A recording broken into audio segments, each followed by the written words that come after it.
Sagittarius, hi, welcome to Mr. Queen PH. At ito ang inyong weekly reading for April 22 to 28, 2024.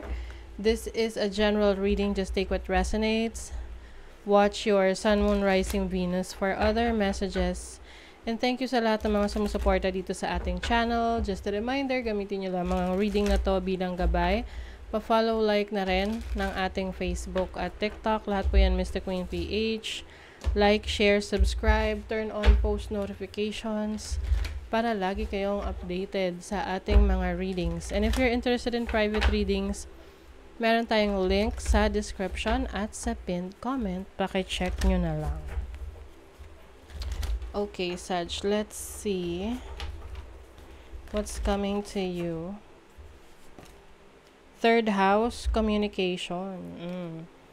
Maaring yung iba, may mga short distance travel, no? Travel sa ibang lugar. Local travels lang naman to.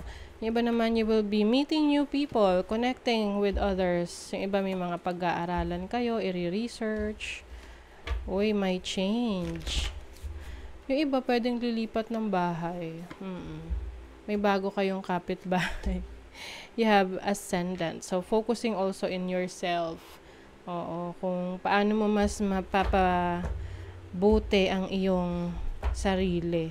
Kasi merong change. So, pwedeng meron kang babaguhin sa sarili mo, sa physical appearance mo. Yung iba magpapagupit kasi sobrang init ngayon, grabe. Change ng hairstyle. Maaring ngayon mas, mas outgoing. Mas gusto nyong nasa labas. Your overall energy, Four of Pentacles. Importante sa inyo ngayon ang inyong pera. Ang inyong trabaho. Talaga nagpo-focus kayo na magkaroon ng stability sa inyong finances. Yung iba, pwedeng nagkakaroon kayo ng opportunity na may baguhin sa career, trabaho ninyo. Pero pwedeng sa ngayon parang hindi kayo ganun ka-open sa pagbabago. So, mas maganda maging bukas kayo sa pagbabago kasi you'll never know kung paano magbabago yung sitwasyon nyo hanggat hindi nyo nasusubukan eh. What is your challenge? You have the Two of Pentacles. So, pwedeng meron kang bagong source of income or pwedeng pagkakitaan. Pwedeng ino-offer sa'yo yan or nakikita mo sa social media na gusto mong subukan.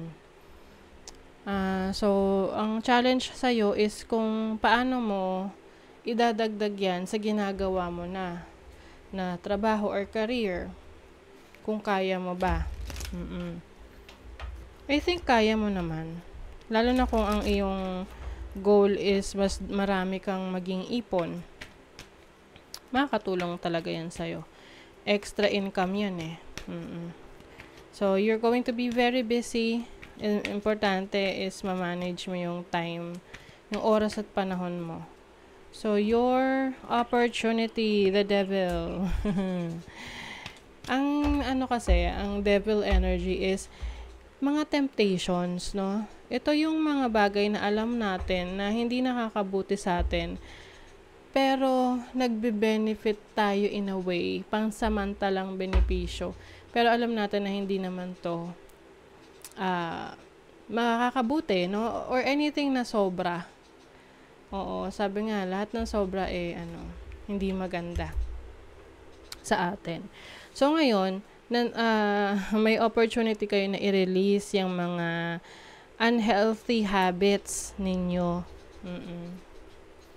Ano man yung unhealthy habits na yan? Pwedeng overspending, pagsusugal, pwedeng pagkain ng alam mong bawal sa'yo. 'Di ba? Or nasa sitwasyon ka na alam mong masasaktan ka lang pero nagsistay ka pa rin. 'Di ba? So, may opportunity ka na umalis dyan. I-let go mo. I-free yourself. Palayain yung sarili mo. Let's see your blessing. The blessing is the Seven of Pentacles. So, kung kayo ay merong mga investments, no? This week, makikita nyo na lumalago na yung mga ininvest ninyo. Pwedeng meron kayong mga tinanim or literal nagtanim kayo ng palay, ng root crops or kung ano-ano pa. Tapos nakita nyo na na umuusbong na, namumunga na, no? Konti na lang hihintayin nyo, harvest time na. O, yung iba sa inyo, yung mga pinaghirapan nyo sa trabaho, sa business, sa career nyo, ayan na. Nakikita nyo na yung resulta. What is the Four of Pentacles? Five of Pentacles. Oo, kasi yung iba sa inyo natatakot na kayo na maka-experience ulit ng problema sa pera. Yung struggle. Kaya ngayon, as much as you can, yung mga naiipon nyo, gusto nyo pang dagdagan. Let's see your challenge. What is the Two of Pentacles? Queen of Swords. So, I think, no, meron kang, ito yung para daw maging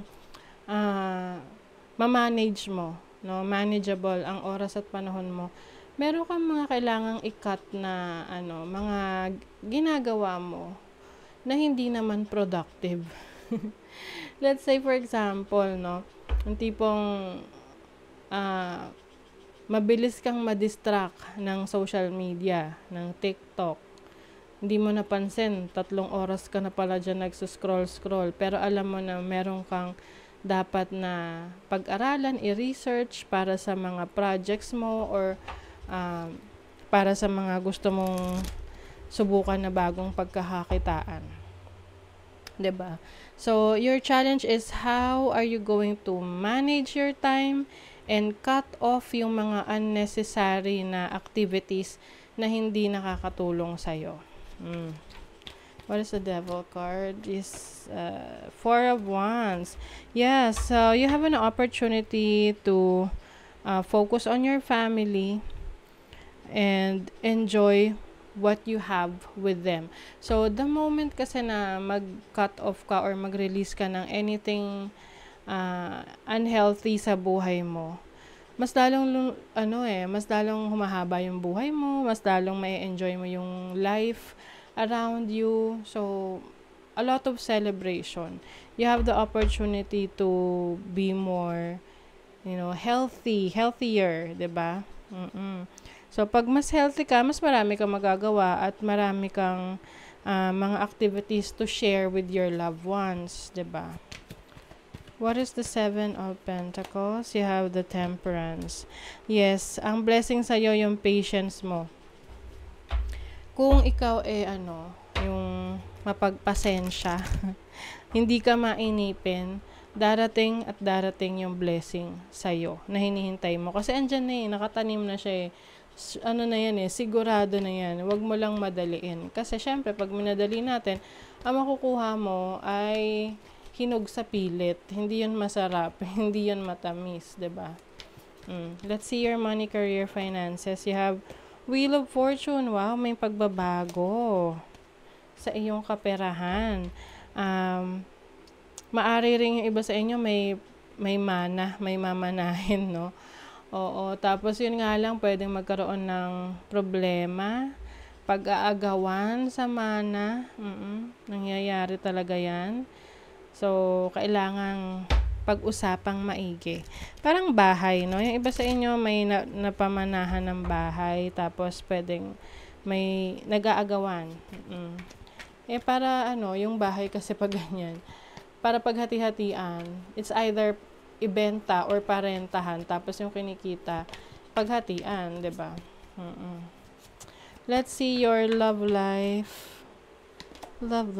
You have 8 of Wands, 10 of Cups. Uy, yung iba sa inyo, kung kayo ay merong mahal sa buhay na nasa abroad o pauwi na siya, hintayin nyo na lang. Maari ding may travel opportunities together with your family. Pwedeng unexpected to. Bigla na lang, pwede kayong mag-travel together. Pwedeng abroad. Growth. May pag-unlad. Evolution starts when you leave your comfort zone. Get comfortable with being uncomfortable. Yes. Kasi yung iba sa inyo, maliit na yung space para mag-grow kayo. So, kailangan talagang lumipat. para mas mag-bloom, mas lumaki, mas umunlad. Take action sa dreams mo. Baby steps are still steps and they're better than standing still. Yes, kahit maliliit na steps yan. You are one step closer to your goals in achieving your goals and dreams. Okay? So that is your reading, Sagittarius. Thank you so much. Bye.